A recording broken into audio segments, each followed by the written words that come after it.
Coffee podcast. I'm sitting here with one of our members, Felicia Pecora. I said that right? Yes. Yes! We were just talking, I was going to mess that up, and I did not. And she came prepared and gave me. So, Felicia, you were a public servant for 30 years. Is still. Or you still are, I'm sorry. Still happening. Public servant for 30 years, sorry.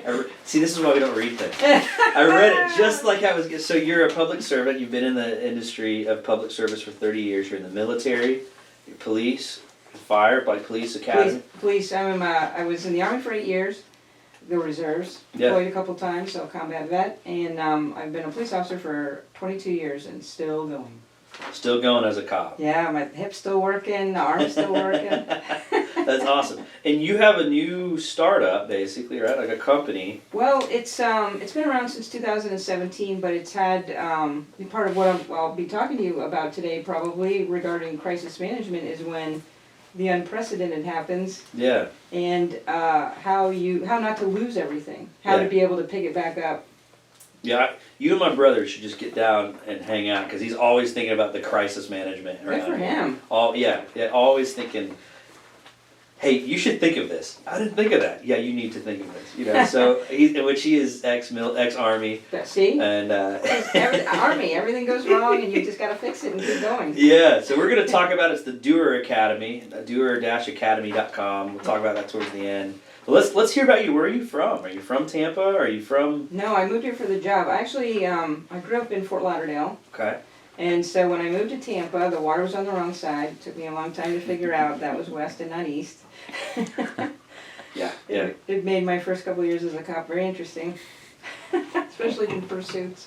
Oh, really? Oh, we paused. He's going. Oh, he's not going east. He's going west. So you guys would be in a pursuit, and the sun's setting and the sun's rising, or what? In the beginning, when you're a police officer, you usually work nights, so okay. I had nothing to really steer by to figure it out. No. It came eventually. So you're like, he's going east. No, I'm sorry.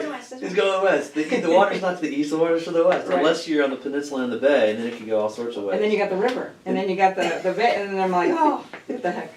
I never thought how hard that would be. It's difficult. Oh, I'm sorry. So you're from the other coast, originally Fort Lauderdale. Other side, east side, and so I actually, interestingly, I got my degree in criminal justice, and at the time it was the easiest degree I could get. So I'm like, aim high, GI Bill, and I got hired by the U.S. Marshal Service, and I was all ready to go, and I was super excited when I graduated. But then they had a hiring freeze. And they're like, just wait it out, and then you'll be able to go to an academy. Well, while I was waiting it out, I was like, well, let me just I'll go to like an MMA school to kind of keep my fitness up. And I met this guy, Lou Hicks, who was a Master Chief for Navy SEAL Team 6 in his day, and was also the director of the physical and defensive tactics part of the police academy. And what the police academy was a federally funded academy back in the 90s when they had the big police omnibus bill, when they put a whole bunch of money into police training. It's when police officers, when we became more professional than just like, giant people that just were like, you will have order. Became a little bit more professional in the 90s, and so there was different police corps in different states, and I had a choice between 5 agencies. And I picked Tampa, and so I moved here for the job. So I didn't know anything about it. In 2000. In 2000, okay. Right before 9/11. Right before 9/11. Yep. So, my forehead pretty much said rookie for the first 5 years because I was just like, "Hi, I'm from Fort Lauderdale." Yeah. I didn't know anything about anything, and I got a great education. I was lucky with great trainers. I had great bosses, especially in the first few years. I really, God was looking out for me because I probably wrote a lot of large checks that I couldn't cash with, and without bigger partners being with me, because I was kind of fearless but not smart about it. Gotcha. I got surrounded one time. Well, this is an interesting story. So the police corps, they really pushed community-oriented policing. That was when I first came on, that was the big thing. And we were all about it at the police corps. So when I showed up, that's all I knew. So it was very much about, whatever it takes to help people, that's what you got to do. And so there was a guy, he was a little bit not right in the head, slightly mentally ill. He had been in prison, and he had these massive prison muscles. And he had gotten into a fight and gotten stabbed, and he was like bleeding, and I was pseudo chasing him to try to get him to stop so the ambulance could take him to the hospital. And he would get down and he would do push-ups and blood would come out. It was like, what the heck? And he's like, don't worry about it, Mama, don't worry about it, Mama. And his name was Tony Dent, God bless him. Tony, buddy, come on, you gotta get in the ambulance. And so I followed him all over. There used to be a old public housing called Central Park. Followed him all over Central Park until finally I found out who his mom was. I was like, get his mom in here. So his mom came, and we were able to get him on the gurney. Fire rescue, you know, I can't believe he was still alive with all that blood gone. So fast forward about 6 months later, I got transferred to nights, and I'm in the middle of Central Park again, and it's this domestic violence investigation. And this woman's face is just it's so beaten, and I've never seen anything like this before. That I am, of course, you know, I've got the righteousness of the sword, I'm going to find this person, single-handedly. So, like an idiot, I don't tell anybody. I don't tell anybody, hey, I'm going down this dark alley over here, because there's a bunch of people. I'm going to ask them if they've seen the suspect. And as I turned the corner, there used to be this school right in the middle of the housing complex. It had a 6-foot tall chain link fence. So I walk up to these guys, there's 5 of them, and my back's to the fence. I mean, it's all tactical here, right? I'm like the smartest kid on the planet. Well, they surround me, and they're like, no, we haven't seen, and the menacing stares, and I know looking back that they were, you know, not too fond of the police. But at the time when I first approached them, I had no idea. But when they spread out and surrounded me, and nobody knew I was over there, and it was just dark and quiet, and it was just us. I was like, have you guys seen whatever his name was? And they're like, no, we haven't seen anybody. And I was like, And then all of a sudden you hear this voice from behind him, and Tony stuttered, God bless him. And he's like, hey, Officer Pico, you remember me? And I look, and there's Tony Dent.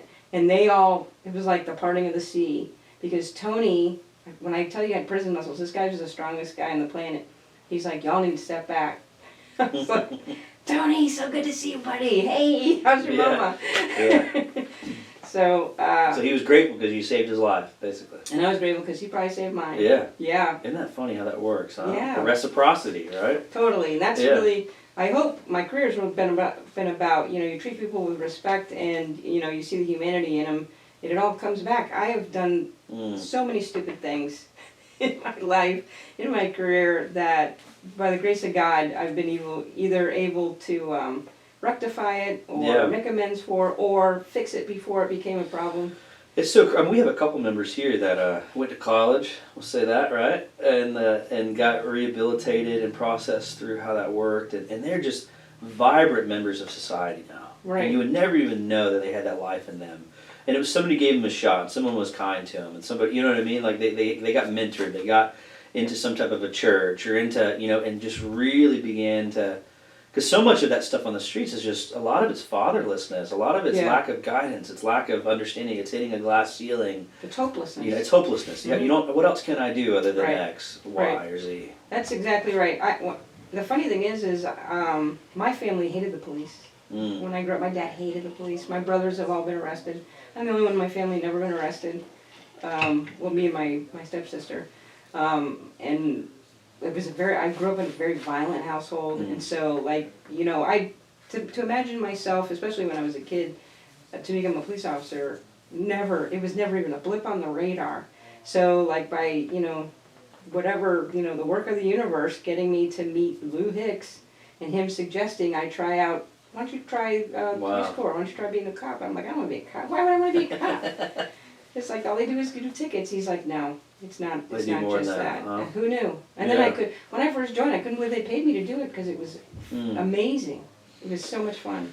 So, now, there are a lot of really great cops out there. Have you ever been with any bad cops where you're just like, this guy should not be a cop? Well, no names or nothing. Just... I was a training officer for several years, and the ones that really didn't do very well, you know, they either resigned because they couldn't make it, or we've had some people that they had the heart, but they didn't have they weren't able to write. And to be a police officer, you have to be able to write well. You have to be able to communicate what happened. So either for prosecution or for, you know, stuff to be done with it. So you know, I helped people, one of the things I did was help remediate people in report writing. And I've taught defensive tactics since 2002, so we've had people that have struggled with, especially small officer. I'm not a big person at all.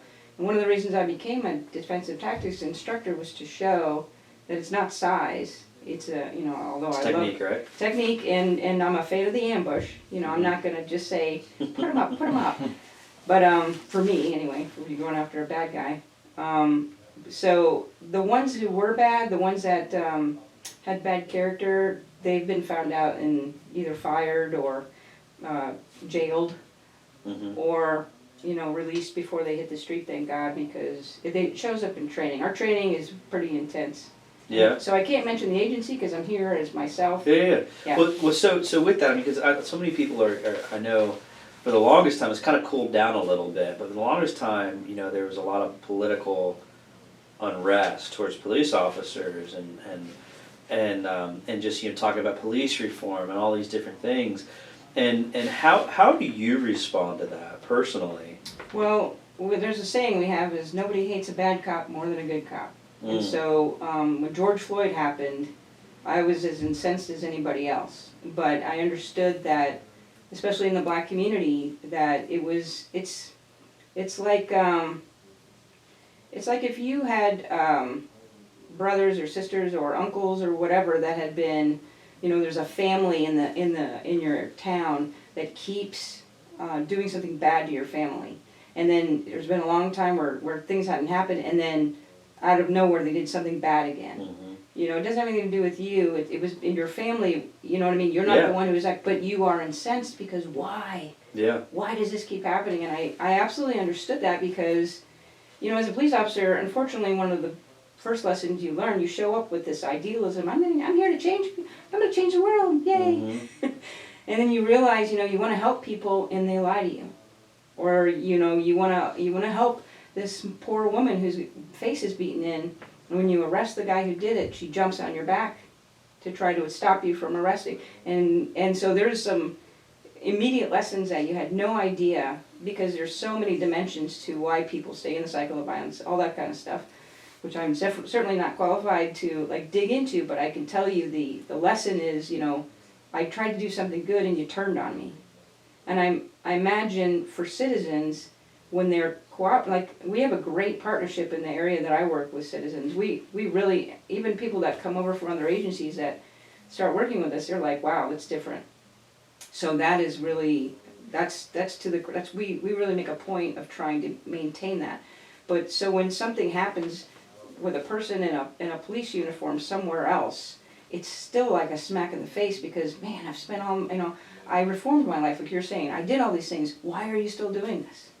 But it's not me. It's not, you know, my people. It's not the people that I'm like, you know, working with. It could be a guy in Minneapolis. It could be a guy, you know, in St. Louis. Well, but so they're writing checks that we all have to cash. Yeah. That's part of the training that we teach our new officers is, you know, you wear a uniform. Nobody knows you have 2 minutes on. You wear the same uniform I wear, and so you're expected to have the same level of standards. Same standards and same concern in all of the things. So it sucked to witness that 9 minutes. That's hard. That's hard. And I've had a man die in my arms. That was hard to watch. And then the civil unrest that we had bottle rockets shot at us. So magnesium burns at 3,000 degrees. That was pretty hairy. And then, you know, the first time that happened, it was about I think the whole ruckus kind of lasted about 30 hours. And the main thing was, you know, the officers, I was a sergeant at the time, the officers on the line, we were there to protect the protesters because to make sure they had the right to speak, no matter what they said. So some of them were facing the officers and you know, saying all these horrible things, and I was, you know, patting shoulders and stuff, saying, I appreciate you making sure this person has the right to, and just whispering in their ear, appreciate you making sure these guys have the right to say whatever they want, because that's what it is to protect the Constitution. And they're like, yeah. And so we got through. We did not have any incidents at all where you know, cops were heavy-handed.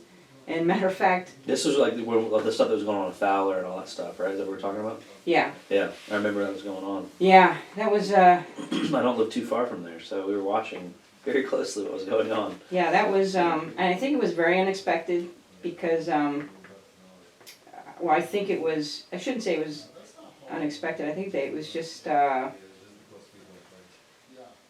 was hard for the powers that be to expect that because we had such a good, or we still do, we have such a good relationship with our citizens. Mm-hmm. And you know, we've had incidents where officer involved shooting, and you know the agency is very quick to get information out there, and no unrest. This was more than just the city or the county or the state. This was national. Yeah. Matter of fact, it was more than national. It was global. I would say because of something what other cities went through, ours was actually very light, and I think Oh, yeah. I think our city did a great job.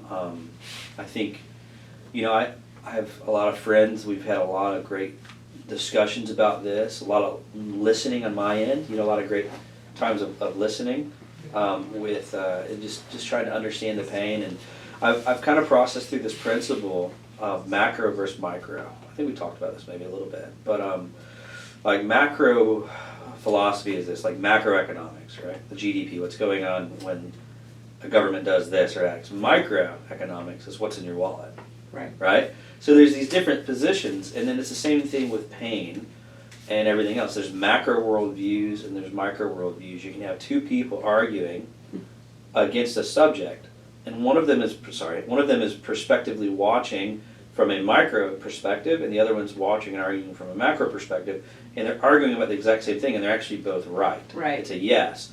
And that's what makes this so complex of an issue, because it's actually two sides of a coin of a yes, and that's why we need to be civilized and be a society Right. where we actually dialogue and understand the other side of the coin, and then create empathetic movements and social impacts through local, I believe even private efforts. Right. I agree with it's you the about private efforts locally that will actually make and embark serious change, not quickly, but over a 20, 30, 40, 50-year movement. It's a cultural change. But it's also having someone, it's cultural change and knowing your voice matters equally with everyone else's voice. Right. And just because someone's a minority voice doesn't mean that they shouldn't be listened to. Just because someone's a minority voice doesn't mean it should make all the movement and all the change.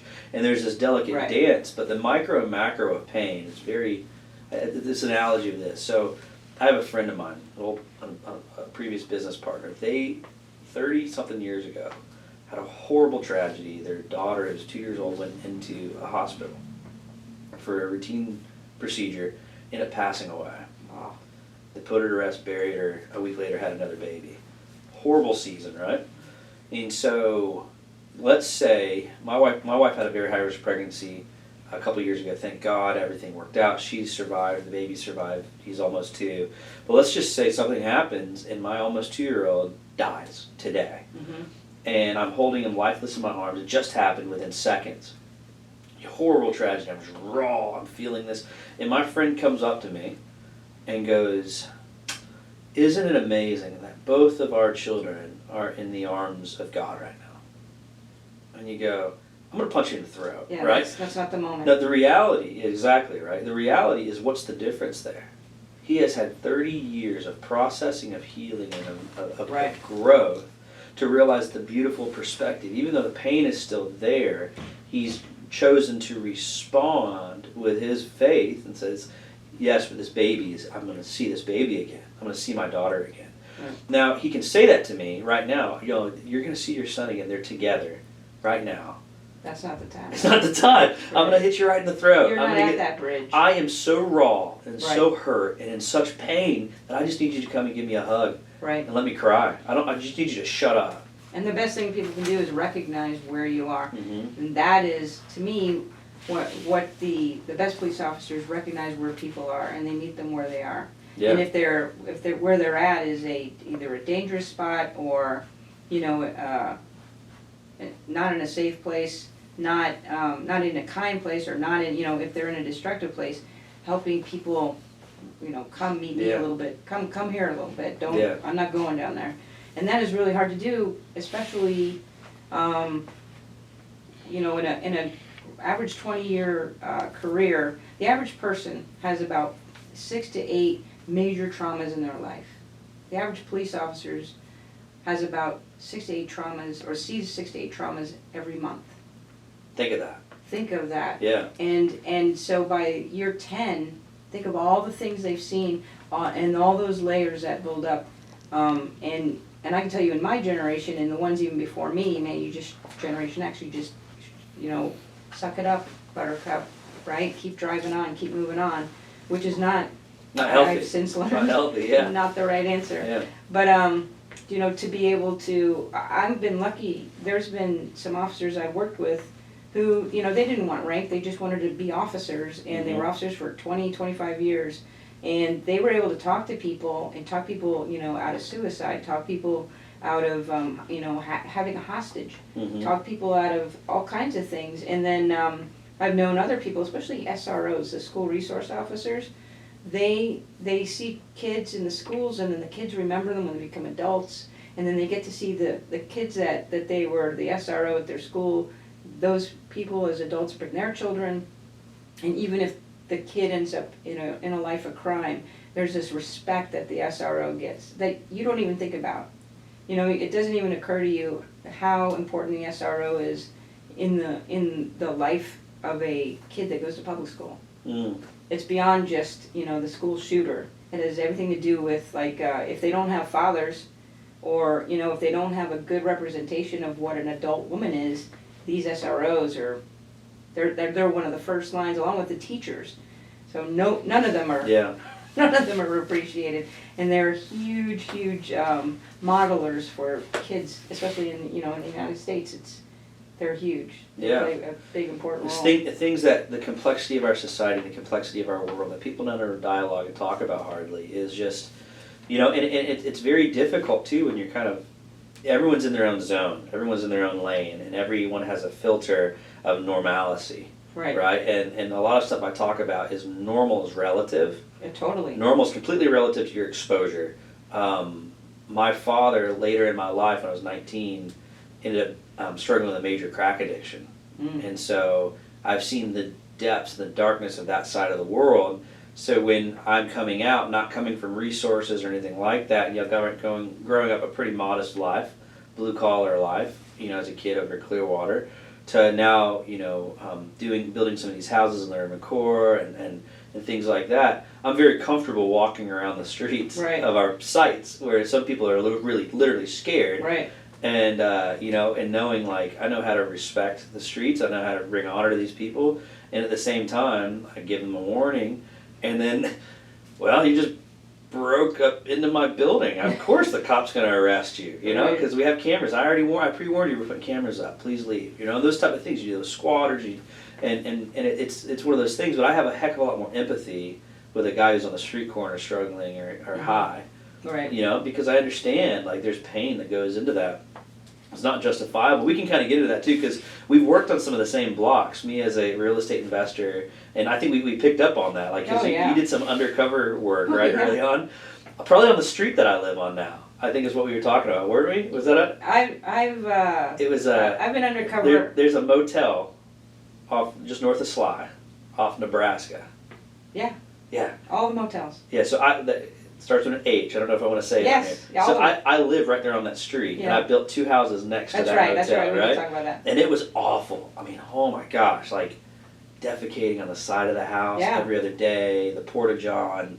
I mean, I remember, I don't know if I should say this, but I remember standing on top of instruments that people would use in the middle of an open house. Oh, like crack pipes covered yeah, up? Yeah. Standing on top of it while showing a house. Yeah. The day we closed, somebody had left their suitcases on the back porch of one of the houses. I go, oh my gosh. And those are the deal, but I remember working with Tampa Police Department there.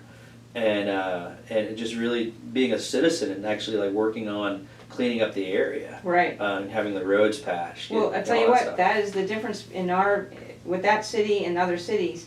that's the difference, because you worked with the police, and that's why the area is clean. Yeah. In areas where people don't work with the police, if they don't get cleaned up. I literally built the house I live on right now. It's on that street, 2 blocks down.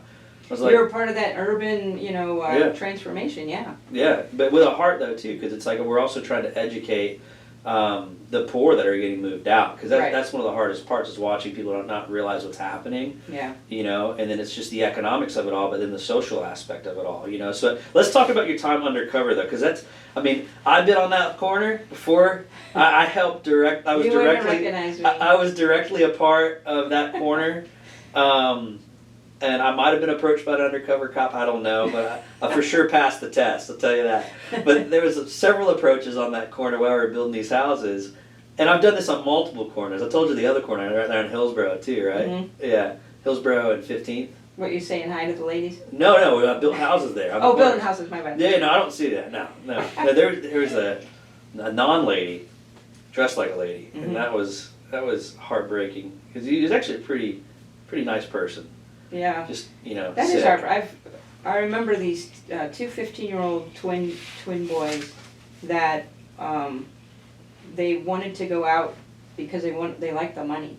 And, we spent, like, every time we see them, we were like, man, what's going on at home? And they're like, nothing.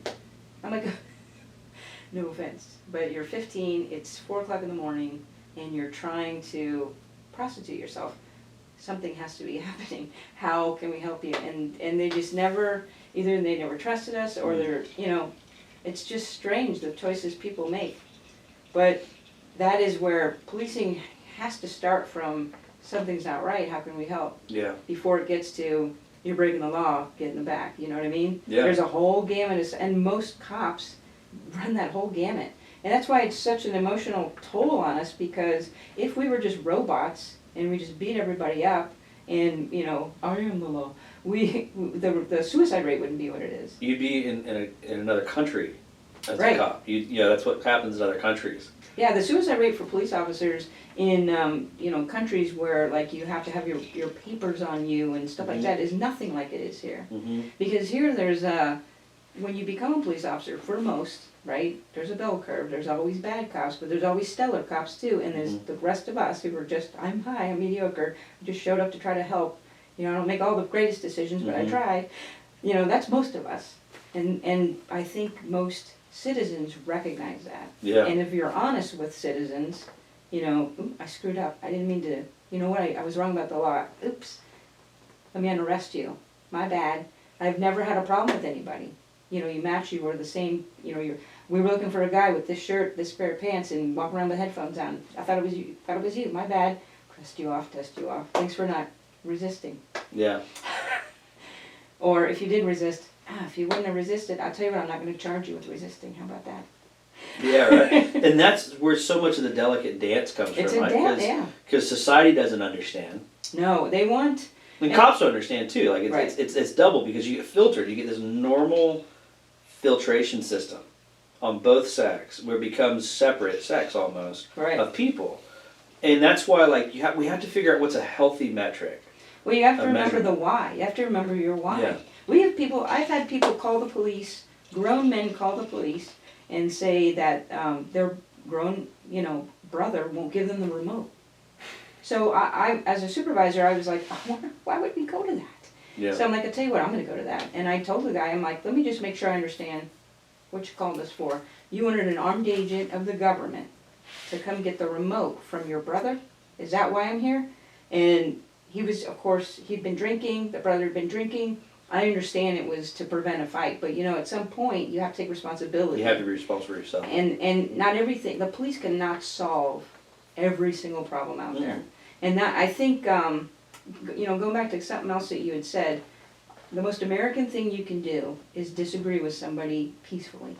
That's true. That is the most American thing you can do.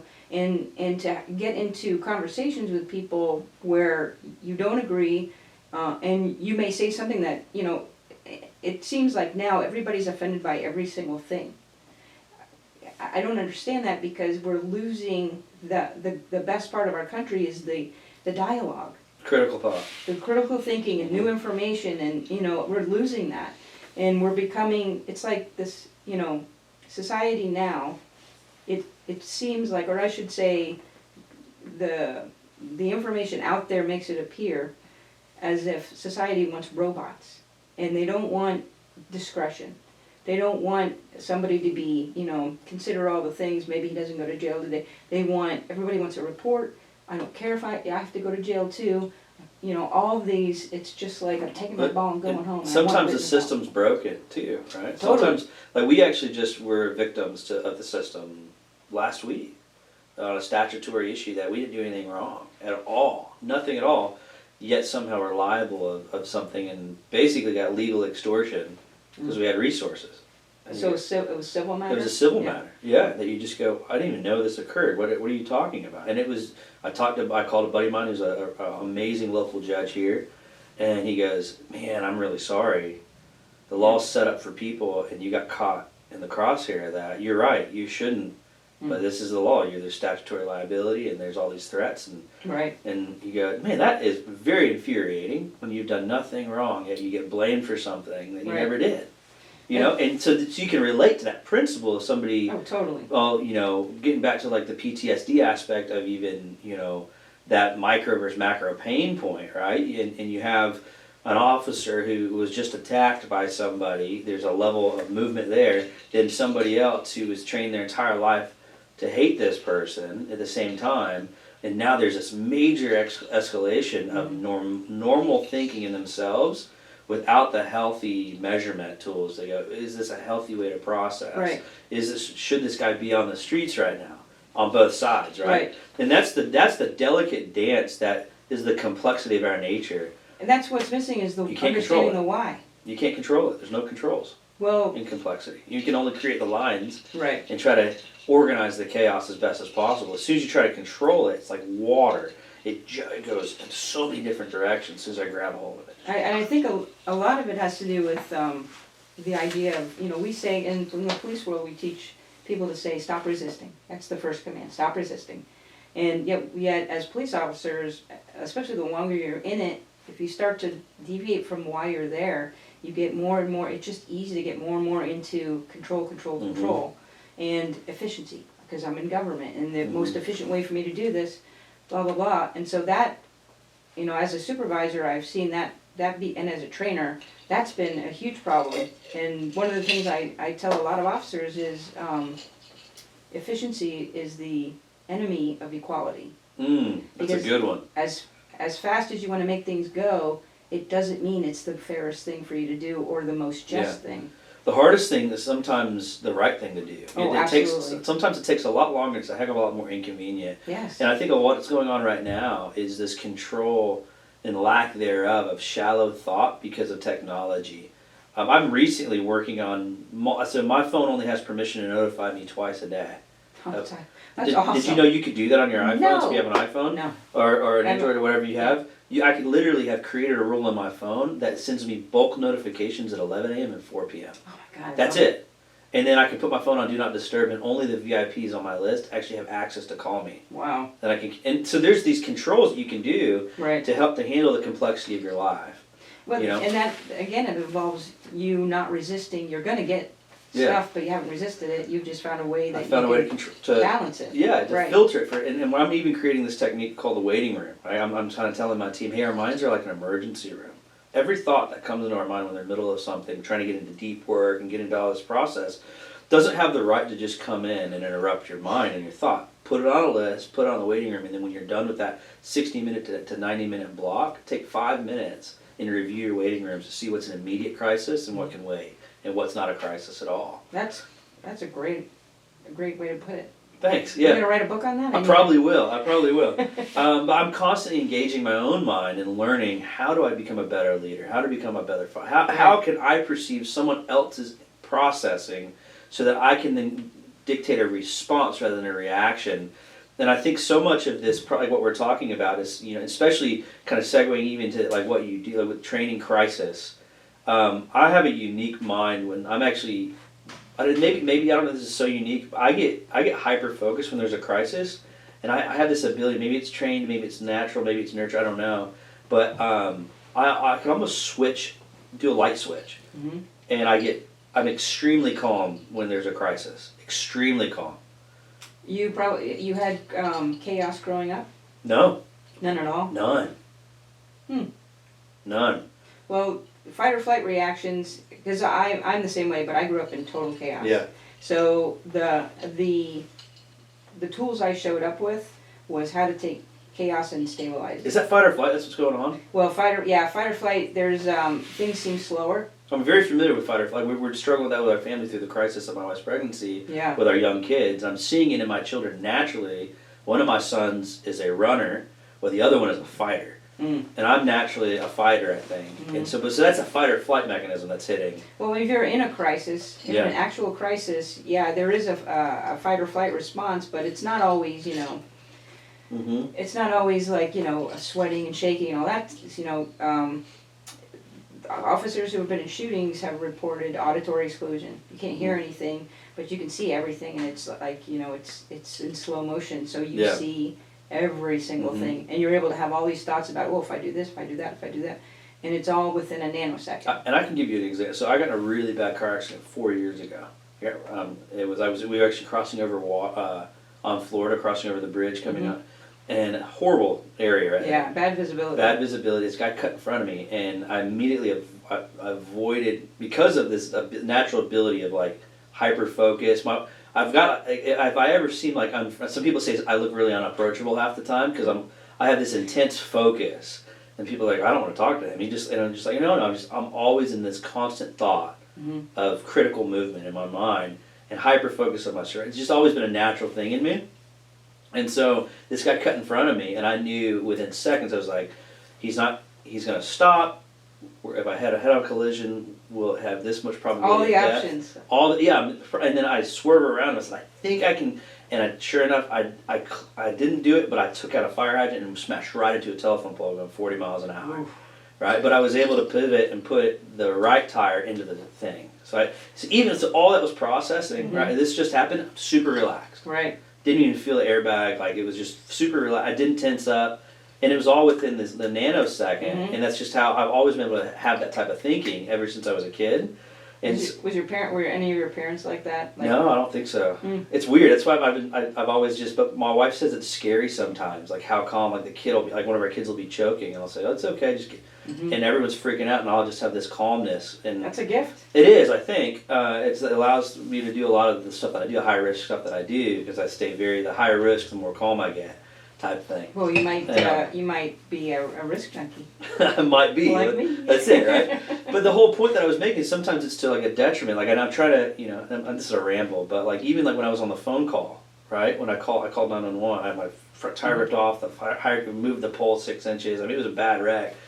And it took 30 minutes for first responders to come out because of how calm I was when I described the accident. Right. And they thought it was a fender bender. An off-duty sheriff was first on the scene, and my buddy who I was going to meet for breakfast was a firefighter. He beat everyone there, and he had to call again. They called 2 or 3 times because they were like, dude, you're freaking nature, man. Right. Like you're the only person that survived an accident like this in 20, 30 years. Right. That's what our forensic guy told me. That sounds brutal. If you're hitting a fire, and the fire plug went, right? Yeah. That's hit a lot of force. And I hit the pole and moved the pole 6 inches. Oh God Almighty! Yeah, that's a lot of force right there. Yeah. So it was I got herniated like 7 discs in my neck and back. Yeah, and you just don't think about it. But that was so with that, like there's a crisis. So like I'm naturally aware when crisis hit, when things hit. I get focused in, and I'm always got this place where I go to help. Like no matter what it is, I'm always in a zone. It's just a natural thing in me. You train a lot of that, right? You train people to think that way and process that way, or is that something that's trainable? Well, you have to kind of show up wanting to help people. Yeah. I know a lot of cops. Most cops don't come from the Leave It to Beaver houses. Most cops come from chaos. Yeah. And we wanna bring order to the chaos. So, that's what I keep saying. You got to remember the why. It's easy to get caught up in the what. Especially like it becomes easy to make arrests about with certain kind of offenses and stuff. And then the more arrests you make in certain agencies, all of a sudden you're like a superstar.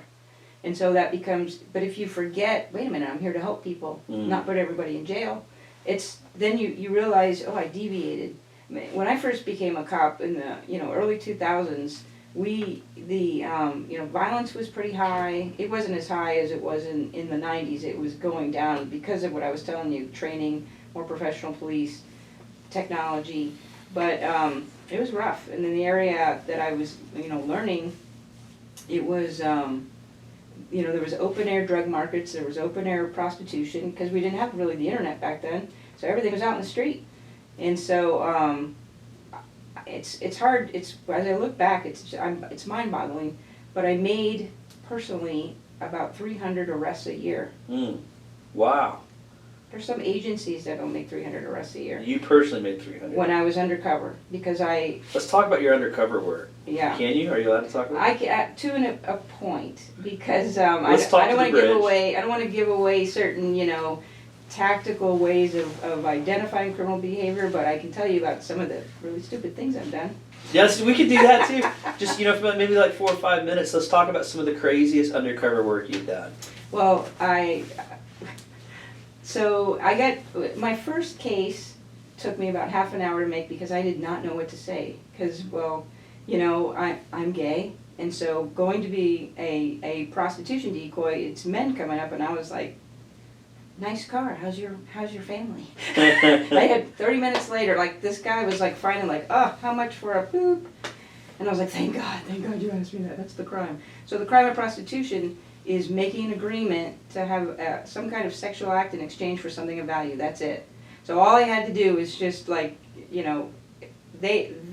John, if you will, had to name the act, and then over the course of time, either a price or something to that effect. So it took me 30 minutes on that first one because I had no clue what to ask or what to, So that was horrible. I can't even believe, I'm sure that guy pled out because he was probably like, no way. But then there was more senior officers who had done the decoy work, and they gave me some key little phrases to say that kind of sparked the conversation. Yeah. And I was like, at the beginning I was like, oh my God, I gotta say what? And then by the time I'd done it for years, and as I got really good at it, I was just like blah blah. One time I got mad at my sergeant. It was freezing outside. It was 30-something degrees, and I wasn't feeling good. And my sergeant's like, "You got to do this anyway." I'm like, "No, I don't want to do it." And he's like, "You got to do it." And I'm like, "Well, I got a little something for you." So I went and I sat on the bus bench in the area we were doing it. And I didn't talk to anybody. I was like this, and I had a mean face. I was just mad. And so people finally would. One guy drove up and he rolled down his window and he's like, hey, mama, hey.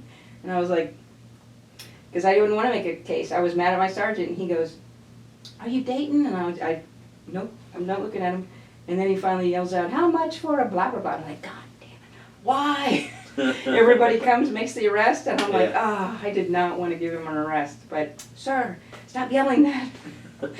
So, in the end, we did I was out there for probably 4 hours in 30-degree weather, freezing. This guy probably thought I was an addict. I was like, oh. Then my sergeant at the end was like, so let me make sure I understand, when you're not feeling well and you don't want to do this, we probably shouldn't do this. And I'm like, yes, you got it. That's funny. You still made one arrest in 4 hours? Or yeah, because I wouldn't talk to anybody. They would walk up, but I would just silent treat, because I was mad. Yeah, interesting. Very mature. Yeah.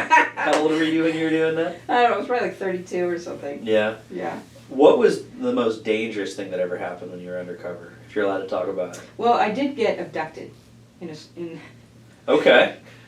Funny thing happened. Oh my goodness. So, I used to wear this mic, and back in the day, this mic had a battery pack and a wire, and so it was like this. Back in the day of beepers, they had beepers that looked like mics. They had cigarette packs. I mean, nobody smokes anymore. Nobody has beepers, and it was right of the area. There was these weird sunglasses that looked great in 1999, but in 2003, people were like, "Where do you get them sunglasses from?" Don't worry about it. Anyway, so this particular mic, you had to stick it. You stuck it in the back of your bra so that nobody could see, because you had nowhere to put it. And then you'd run the wire along the front so that you could get good audio. Because back in the day, this agency arrested a baseball personality, And since then, it became important if you made for female decoys, if we made an arrest on a John, it had to be recorded, Got it. or they wouldn't believe us. So it's recorded. So I'm talking to him and I'm sweating, and there had been like previous times where this thing would like shock you because the sweat would hit the battery, and the battery would shock you. And if the wind blew, your audio was bad. So I started like an idiot. I started getting into the cars because the audio was better. And these are misdemeanors. Okay, misdemeanors are, here's your fine, and Yeah. it wasn't like I'm solving a murder or anything. So, but the audio was better, and that's what I was thinking. Good audio. And weirdly, my supervisor allowed me to do this. So this guy pulls up, and he's about 95 pounds. I'm like, I can take this guy. I'm going to get him. So I get into the car, and he's just like this, literally 90-pound dude. And we're making the discussion, and I do the signal. And I in complacency from all of us, because it was pretty complacent for me to get in the car. It was real complacent for the officer who was coming to make the arrest. Didn't have his vest on. Just had his badge swinging around his neck. Mm. It was dark. So all of a sudden, I give the signal, and all of a sudden this guy takes off in the car. And we were in this one particular trailer park that was like a big U. Mm-hmm. And I wouldn't worry about this guy. I was worried about them shooting to stop the car. So please don't shoot me. So this guy had just pushed in the cigarette lighter. Remember those? Mm-hmm. And the thing popped out. So I grabbed his hair, yanked him down, put the cigarette lighter to his eye, and I said, "Boop, boop, police, stop the car, I'll turn your eye out." And he's like, "Rrr," and then, then I'm talking on the mic, I'm like, don't shoot, everything's cool, don't shoot. So they came and took him out and everything, and I'm like, I made a case on him, but, he was like, I thought we were getting robbed. I'm like, we can't charge him with that because he thought he was saving my life. Oh, wow. Because he thought we were getting robbed because the officer didn't have his vest on. Wow. There was no, nobody could see the vest. I mean, the badge was just hanging there. So he got away? No. Well, we gave him a stern warning. Yeah. Yeah. Don't come back here again. And I yelled at the officer that freaked him out. I'm like, where's your vest? Yeah. Because it was hot, that's why. Oh, man. And that's the dangers of it, right? So the guy thought he was helping somebody because he thought you were getting robbed, and then, oh, man. How chivalrous. Yeah, right? You go. But that's my job, is to see where he's at, right? Where are you at? Are you trying to abduct me and go do bad things, or are you trying to save my life from the robbery you thought we had? But in reality, we screwed up. So, no, this is your, I'm a foul, don't come back. Yeah, it's interesting, right? When you start talking about some like narratives, and that's just a couple experiences you had, right? With that, and so now with this experience of you 30 years, doing public service, still going, 22 as a cop here in Tampa. You're now trying to help companies and individuals understand crisis management? Yeah, so back in 2017 is when I started thinking about retirement. And I've been I've been a bomb tech, I did the undercover, I've been a trainer, and I was really, like, I love my agency, I was just immersed.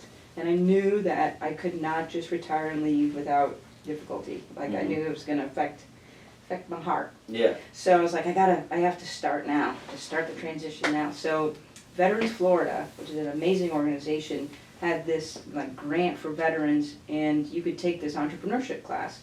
And so I'm like, I want to teach something, I guess, because I've been teaching. Let me just see what this is about. And so I went, and it was incredible. It was like the learning curve was like a straight line because there was so much for me to learn. Yeah. And by the end of that course, I had a company. I actually had a company incorporated and a plan and everything else. So I started doing safety training, workplace violence prevention specifically. And because, as an undercover officer, as small as I am, I've never lost a fight. Wow. Which means no one's ever gotten away from me except for one guy. And that was my fault because when I was undercover, I stepped out of the area because it was freezing and I was trying to get the last case. Whenever I'm cold, I make bad decisions. Yeah. So I stepped out of the area and it was really dark and I made the case, but this guy got, I don't know, I was thinking about him, he was thinking about me, and he ended up getting in the car and fleeing and we didn't catch him.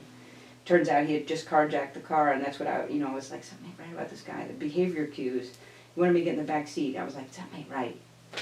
And he ended up going and was there because I wasn't where I was supposed to be.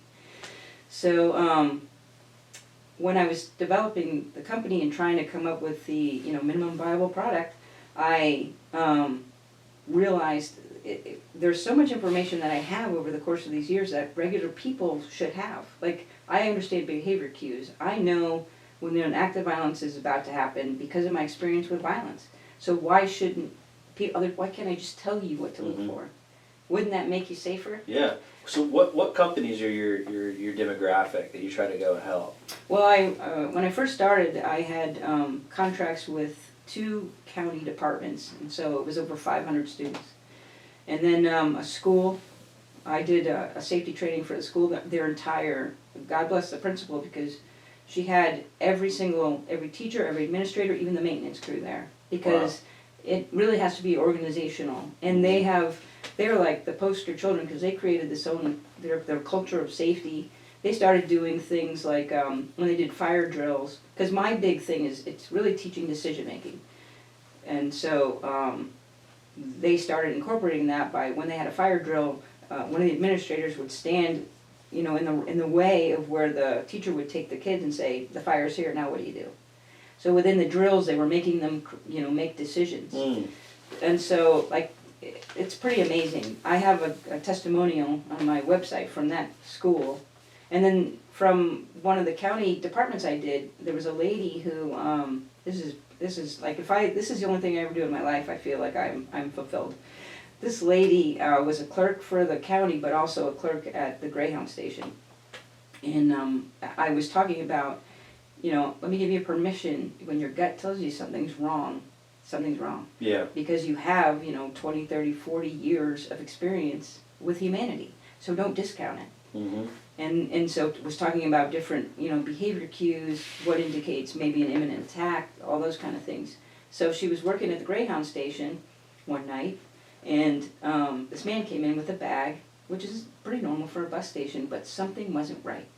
And something wasn't really right, to the point that she actually separated all the passengers that were in the depot with this guy and kind of, pretty quietly moved them to another room and called the police. And by the time the police got there, he had pulled out a gun and he was trying to take hostages. She had completely neutralized his ability to do that, and the police were able to take him into custody. Nobody got shot, nobody got hurt, because this lady trusted her gut. And so he didn't realize he was alone. No, because he was mentally ill. Yeah. So he didn't see her put them in a different room.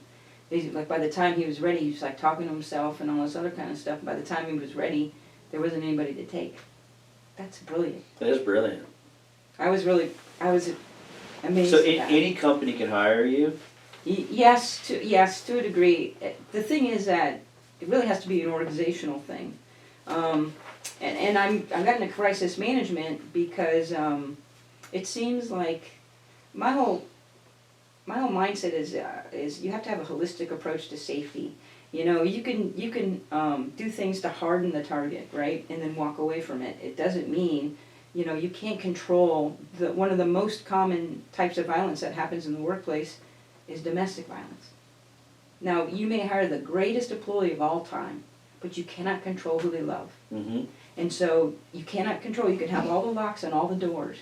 But, if your employee is married or dating somebody who's a total psychopath, you cannot control that. So that person coming in, you haven't, prepared anybody for any of that. But if you can prepare your organization for, what behavior cues are. And as supervisors, if you develop a management mindset of, I am your guardian. Because aren't CEOs guardians? Yeah. Absolutely they are. Not only are they guardians, they're guardians of everybody's livelihood. They're guardians of all their customers, what they're doing. They're guardians, their legacy. The legacy matters. Mm-hmm. So with that in mind, that's how I've developed as a supervisor and as a leader myself. I've always, I became better at it when I started realizing, if I just I don't have to worry about anything at the top. I'm going to do my job the best of my ability. That's going to take care of itself. I really have to, let me focus on the people that are entrusted to me. And let me just make sure this team works. And so that's about making sure it's there's an emotional safety there. And I have really, really worked hard to try to develop the ability for people to come and disagree with me respectfully. Yeah. So that I don't make dumb decisions. And I'm really clear about, listen, if I make a decision and you know information that makes you think I shouldn't be making that decision, respect me, care for me enough, and tell me about it. I want to know. Mm-hmm. If there's better ways for me to do this, I want to know. If we're in the moment and we're taking fire and I give you an order, that's different. But like, we're trying to figure out, how to deploy people because, I don't know, we have a mad litterer or something, or shoplifters or whatever. Yeah, that's open for discussion. Yeah. Give me your experience, help me make better decisions. And that's, you have to feel safe. You have to feel safe on your own. And that's, I've been in hundreds of fights. I worked when I was in that undercover job, we worked undercover for certain days, but on the weekends we were in the entertainment district. And I was in fights, at least 3 or 4 fights a night. That was such a training, that was like a proving ground, and as little as I am. So I really started to learn, the easiest ways to get people into custody. Because statistically, the quicker you take them into custody, the less likely anybody is to get hurt. So, that unit was 20 men and me. And I had 6 minutes of experience. Hi, I'm new. So they were all very, very good about teaching me things, how to do interviews. I was just so lucky to be part of that, and it has informed almost everything I've done in that world. That's awesome. Yeah. Do we hit everything on your list or no? No. So well, let me tell you about how crisis management came. So 2017 is when I got to go to this program and I started the Doer Academy, and I had to take on a partner because I'm a public servant. I don't charge anybody for anything. Mm-hmm. So one of my best friends, she's kind of looking for something, a little bit different to kind of fulfill her, and she recognized the value of let's teach people how to be safe. And she's an actual business person. I'm a public servant. So people would come and say, I got this problem. How can I make this more safe? And I'd be like, well, what you do is, and she's like, stop. You got charged for it. We charge for that, yeah. Oh, my bad. So she was able to, there was a man in Collier County who heard about the school safety stuff, and he wanted to fund the school safety program I had for every single private school in Collier County. A great, 2 years in the making, a fantastic contract. Well, that's 2019. What happened in 2019? COVID hits. Yeah. So not only did COVID hit, civil unrest. Mm-hmm. So now my choice is, do I focus on my company or do I put that away and trust that it'll be there? Because I've made a lot of connections. I've put a lot of stuff out there, planted some seeds, and I got to focus on my city. So that's what I did. So 2 years later, I kind of hang the shingle out again, and I'm like, let me just dip my toe in it. And people remember me, and people recommend me again, and they're like, oh, welcome back, and even new markets. I got into realtor safety. Yeah. I never. Oh, that's a big thing. That's a they huge get attacked all the time. Yeah. Yeah, my wife's a realtor. It's so as an investor and builder. People break into houses. A lot of times I'm in there. Right. When I don't.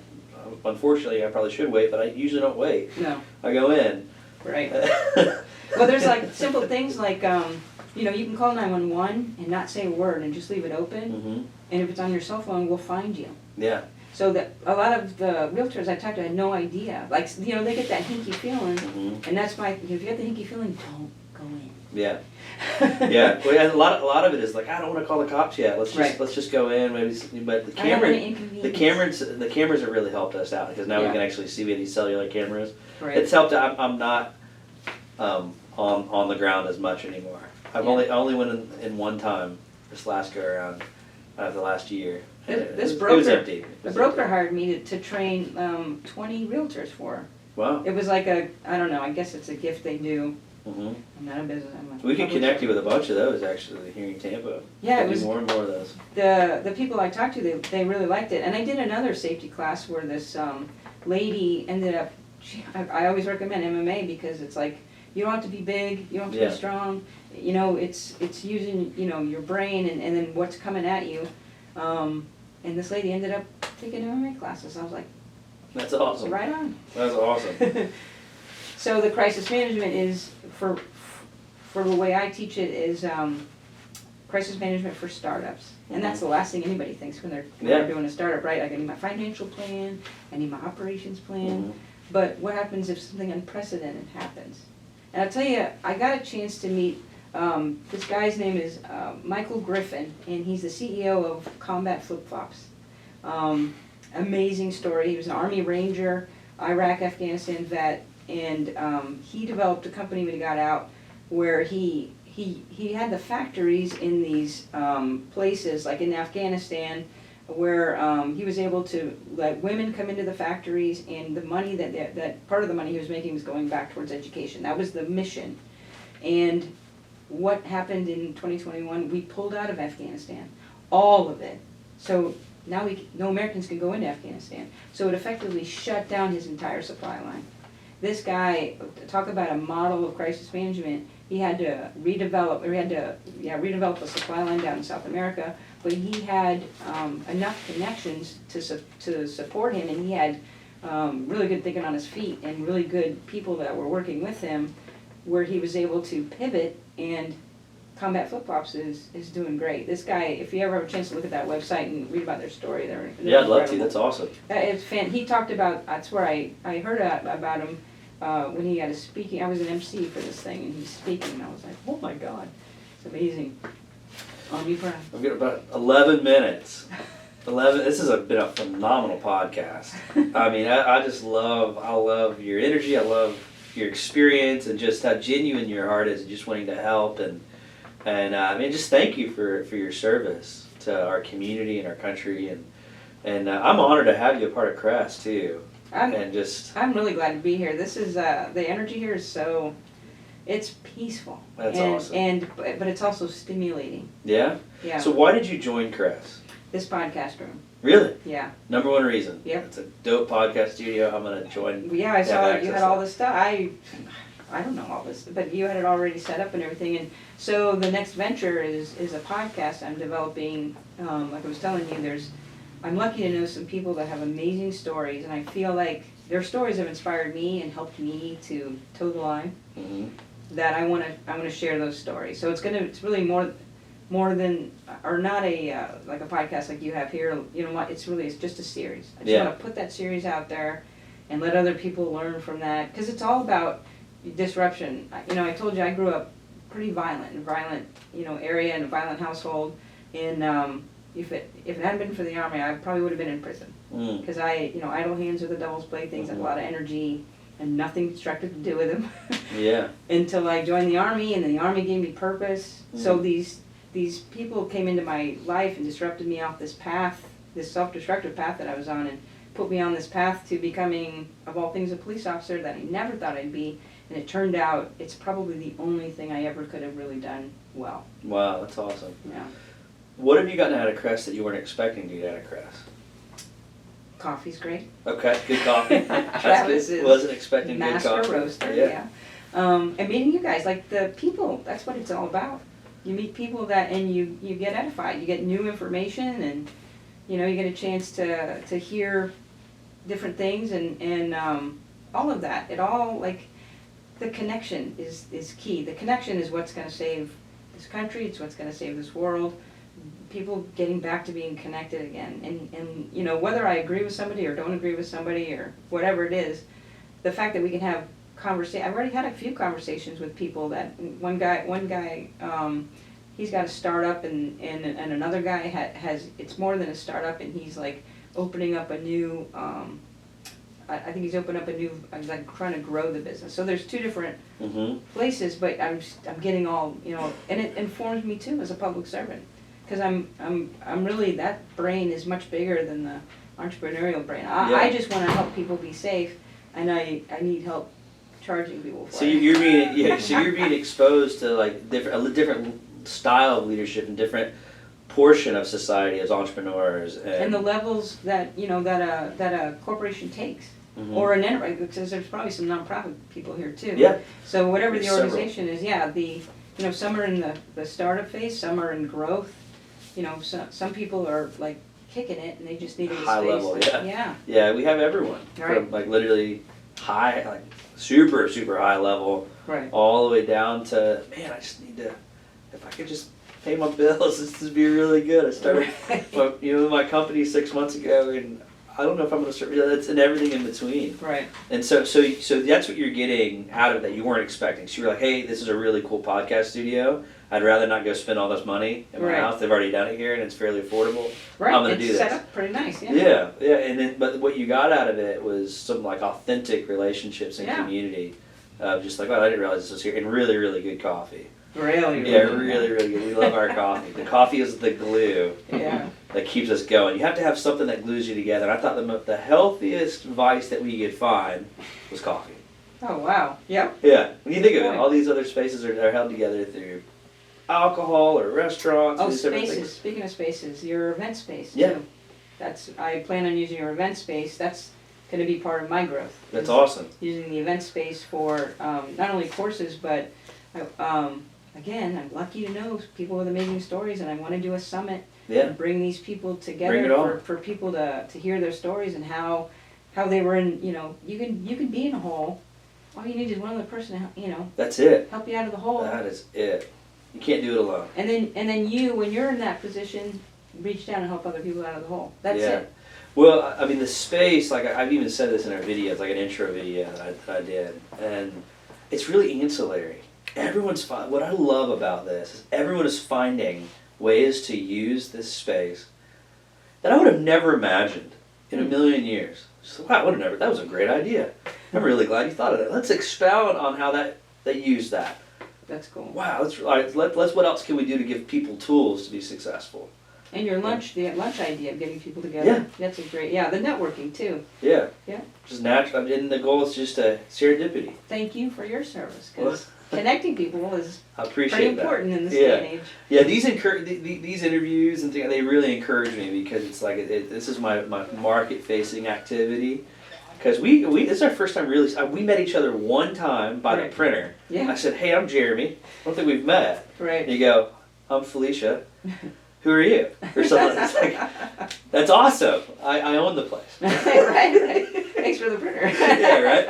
And that's just the coolest part for me is like, wow, hitting 66 members. You go, man, this is really since September, and just already knowing the impact. And you probably don't, I mean, for me, it's like I have a 200-year vision with this. Wow. So I really do. And that is that 200 years from now, people will know our legacy but won't know our names. Mm-hmm. And being a first-generation wealth builder, and wealth building's very relative, by the way. Wealth building doesn't always mean you have a lot of cash. Right. Sometimes it's tied up in equities, and you can't access your cash right away. Right. I got to do a series on that, teach people how that works half the time. But it's this whole thing. It was like I realized just through looking through the lens of 10, 20, 30, 40-year lens into my 70s and 80s, that economically everything I was working towards, I've been working for in my 30s, I'd already arrived at a certain point that my grandkids would be set up if nothing major traumatically happened to me. I mean, economically everything, we were already on that path. So when I got the call for this place to be demolished or turn it into something, I had to think of something that's like this. Uh-huh. And my heart started going, how do I serve and give back? How do I help elevate other people's thinking the way that people have done that for me? How do I make our culture that's made us successful and just open it up to other people to experience that? And that's how this was all birthed. I love it. And you're hitting it on the head. Crisis management. Like, what's your crisis management plan? Because you're a guardian, right? You're guarding the people not only that work here for you, but that come here. And the members, Because you are elevating. Your legacy matters. You already see that. What are you doing to protect your future? Yeah. That's why crisis management is important. Absolutely. Because we know now unprecedented things happen. Oh, they do. We have to talk offline on some of that stuff, because there's different things, and you always think you got it, but then there's something that comes and you're like, oh, I didn't realize that was a crisis that was going to hit. Right. And I don't think you ever arrive at crisis management fully. I think it's always evolving. Yeah, and to just imagine, the way I start my courses, every course, no matter what industry, is what's the worst thing that can happen to you today? Yeah. And let's figure out ways to mitigate it. Yeah. There's so many, depending if you're a manufacturer, if you are a solopreneur, you know, whatever it is you're in, Yeah. there's always, if you can come up with the plan for this event, when it happens, you're covered because everybody knows what they're supposed to do. Yeah. When you're not covered, everybody's in chaos, Mm-hmm. and you might not recover. That's true. And there goes your legacy. Last question for you. I kind of warned you about this. Oh, So how, one, am I failing miserably, just as a leader and as an entrepreneur and as the head of this thing, and just in general, like what can we do better? I don't think I'm qualified to tell you how to do anything better, but That's awesome. Continue. if you could, and I don't know that you want to do this, like maybe part of your structure is not being so visible, but if you did more like, I don't know, promoting or getting your name out there, you might get more people, but I don't know that you want that. So it's the hardest part is, and this is something we're probably going to do even like coaching courses and things like that for young entrepreneurs. The hardest part is the crawl stage when you're ready to walk and run. Right. And so we're almost there. We've pretty much done zero advertising because Right. our infrastructure, if we advertised what we do extremely well, I don't know if we can do sustainably well without the proper infrastructure. Right. So that's what this is for. I gotcha. Now, Then nothing. but we need to. We do need to do that. So how would we get the word out more? Who do you know? And this is kind of where we're actually coming with this. Right. It's called more organic guerrilla position of like, hey, like I said, we're limiting the amount of memberships every month to like 10. And then what we're about to do to get the word out more is like, hey, you're part of the first early adopters, the first 60, 65 people. Who do you know in your Rolodex that you think mindset-wise gets this? It's ready to implement health in every aspect of their life, right? Who do you know? And then how do we serve you? What do you want to do here? And just driving in and us really focusing. Now we're about to hit it though. Right. So I just found out like our 3 key initiatives, and that's always the goal. Is you're got prototyping. You've got that Yes, kinetic. slingshot. It's ready to go. Yep. Yeah, and I actually use that analogy a lot. You have to get ready. You have to build the slingshot and then test it, and then it's going to break. Right. Then you fix it, and then you fire it. Right. And then you aim. Right. And you go and see where it hit. It's just like sighting in anything. Right. But yeah, so we're failing at getting the word out. I've heard that a lot. But I don't think it's failing though. That's. It is failing. I'll be honest. So. We just don't. We're working on our infrastructure, our sales cycle infrastructure. It was the hardest thing. That was our last broken thing. We've been working on it for the last month. These infrastructure, the sales system and funnel, and that is the hard. Just building the catch basin. Weekends. That would help me Weekends? out personally if you could open up on weekends. Okay. Yep. Yeah, and then the question is, if we opened up on weekends, would the cafe have to be open? Would the staff have to be here? No, because I would want weekends to be in here. Okay. Gotcha. We are thinking about rolling out like a 24-hour membership. Well, that'd be cool. Yeah, just kind of, we could have a small one with the mastermind suites. But yeah, definitely, and just trying to analyze how to do that. The reason why we haven't is because it's been a test and also, honestly risk associated. So we're trying to naturally figure out how to get the risks, and so we're heavily working on our check-in system right now, keeping the doors locked where members have to check in, have their own key on their phone, all that stuff that that's why we haven't exploded the hours, but the buildings have now become fully automated. So we're very close. They can unlock themselves, the cameras, everything. I don't know if you've noticed, we do have quite a bit of cameras for security. Yes. And I make noticed people feel that safe. this door is locked. You can't get back in unless you. Yeah, I've noticed all that. Yeah, all that's intentional. Kind of what I do. Yeah, and you can thank my brother for a lot of that. Well, the Army guy. That's right. Because we should funnel everyone through here and then keep this door locked. But he did it like this. He knife-handed you and said, "We need to funnel people through here." Yeah. Yeah. Absolutely. Yeah, no, it's exactly. Yeah, I it's love like, it. and we can't do that. And then he's also big on the network security and all 9 yards. Yeah. So Oh, yeah. we're rolling. It's pretty secure right now, but we're getting ready to roll out another network security. Oh wow. To help, because we have a really strong network, and we want to make sure that it's safe for everyone. That's great. On it, but yeah, those are some things that we're working on. But so the biggest failure is that people just don't know about us. But I think it's managed. I don't think it's a failure. I think it's I wondered if it wasn't part of the plan. It's okay to limit while you perfect what you got, and then you like you're saying, build the infrastructure. 80%. Perfection's hard. Yeah, right. But I mean, you got to have the infrastructure in place. Otherwise, a lot of angry people because there's not, You're not serving everything's well. not right. Yeah, you know. So that is the next question. Is like we are getting to this point where events are coming out to a floodgate because that's what we're realizing. We can serve really well. That there's not a good space like our space. Yeah, Hardly and anywhere. it's more than one space too. That's the thing, is you have a smaller space And here. a large space. You have, the big large space over there, but you also have conference rooms. Yeah. And even the space upstairs, you have the table and stuff. Mhm. You could actually do a course there. And We're doing more of that in the other building. They're actually doing that right now. yeah, it feels They're like renovating. you could have an intimate space, or you could have a big. Mhm. Yeah, I love it. Yeah. So that's where we're heading. We're kind of really double downing on the events, specifically retreats, trainings, seminars, conferences, a lot of that stuff, like what you're talking about. And again, it's what do we advertise, you know, Right. and realizing that's probably our best bet for mass advertising is a really great event space. Yeah. And then really setting up this interview process of only 10 members a month and then creating a waiting list. So we That's can serve our members well. I think that's how you keep the quality of the connections. Mm-hmm. Because I've been in several co-working spaces and I didn't like. I just quit a gym because there was too many people all around me. Yeah. You know, there is quality to discernment. Like, it's important. Yeah, I mean, we want to scale this. The goal is 10 years to have 150 of these in 10 years. Right. And I don't know if you knew that or not. No, that's great. Yeah, But yeah, I massive imagine goal. you'd kind of use a Quaker business plan where you're not going to put 1,000 people in a building because that's the best pay. You're gonna, you hit 150 people or whatever, then you have another building. Well, there's a lot of it's going to be through technology, through reservation, and the ability of knowing.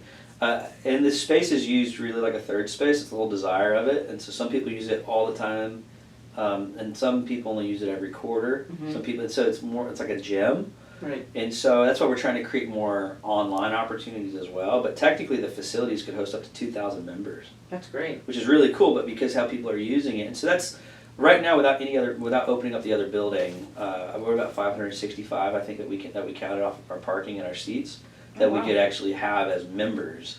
And then our technology allows people to actually come in and know ahead of time if there's a seat that they can reserve or Oh, book that's a room good. and those type of things. So we're just Especially going if to roll you that out. expand your hours, then you don't really have to worry about the overcrowding. Because Mhm. I think a lot of people, nobody wants somebody right, over Yeah. your shoulder. You're trying to. Yeah, it's like 80%. I'm trying to fail safely over here, please. Don't watch me. Yeah, yeah. But it's all, and then making this. This has been a great interview. I've learned a lot from you. I've learned a lot in from this. you. Yeah, this is amazing. Ryan, what'd you think, bud? Yeah, that's a thumbs up. All right, cool. We didn't give a thumbs down. That's good. No, Ryan's the man. Ryan's the man behind the He didn't camera, roll his eyes. and he does a phenomenal job with these edits. Again, let's take a look at the Doer, so it's www.doer-academy.com. By all means, check out Felicia. Do you have an Instagram or anything like that? It is not. I don't have a professional Well, for, one yet. okay, It's just your just personal me. one. Yeah. Yeah, I mean, so as she rolls out stuff, I mean, absolutely anyone who has a company, who has organizations, this is a huge thing to focus on, is just the risk. And it's not just like active shooters risk, it's supply chain risk. It's Right. all types of risks What if the associated with CEO has business. a heart attack today? Yeah, what type of insurance can you carry? Right. What type of those type of things. Yep. So very excited to make some more connections with you, and thank you again for being my guest Thank today. you very Thanks much. for being such a valuable member here, and you just make Crest what it is. Thank So you. thank you for taking the time. But thanks again for tuning in. This is Let's Get Coffee. Tune in every Wednesday. See ya.